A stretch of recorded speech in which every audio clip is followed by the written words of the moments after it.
நல்ல வேளை நான் சென்னையிலேருந்து வரும்போதே கொஞ்சம் மசாலா சாமான்ஸ்லாம் எடுத்துகிட்டு வந்துட்டேன். மஞ்சத்தூள் ஆட் பண்ணிட்டேன், மிளகாத்தூள் ஆட் பண்ணிட்டேன். இப்போ இதோட ஒரு எக் மட்டும் ஆட் பண்ணி சாட்டேட் பண்ணி மேகி ஆட் பண்ணிவிடுவேன்.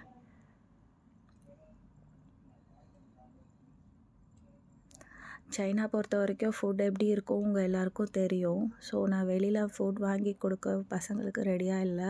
ப்ளஸ் வாங்கினாலும் சாப்பிட்ற மாதிரி இருக்காது. எங்கே சாப்பிட்டாலும் ஹாஸ்பிட்டல்ஸ் போனாலும் பெரிய ப்ராப்ளம் என்னென்னா லாங்குவேஜ் ப்ராப்ளம்.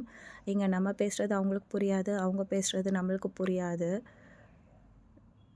ஸோ மெடிக்கல் ஷாப்பில் போய் மருந்து கேட்டால் கூட நம்மளுக்கு புரிகிற மாதிரி அவங்களுக்கும் புரியாது.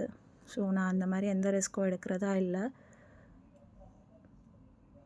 ஸோ பெட்டர் நான் வீட்லேயே குக் பண்ணி பசங்களுக்கு கொடுக்குறதா இருக்கேன்.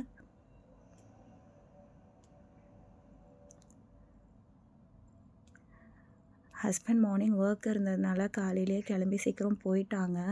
நைட்டு தான் வருவாங்க. ஸோ அது வரைக்கும் இப்போ இருக்கிறத வச்சு தான் மேனேஜ் பண்ணணும் நான். என்னோடய வீடியோஸ் பிடிச்சிருந்தால் லைக் பண்ணுங்கள், சப்ஸ்கிரைப் பண்ணுங்கள், ஷேர் பண்ணுங்கள். பாய்.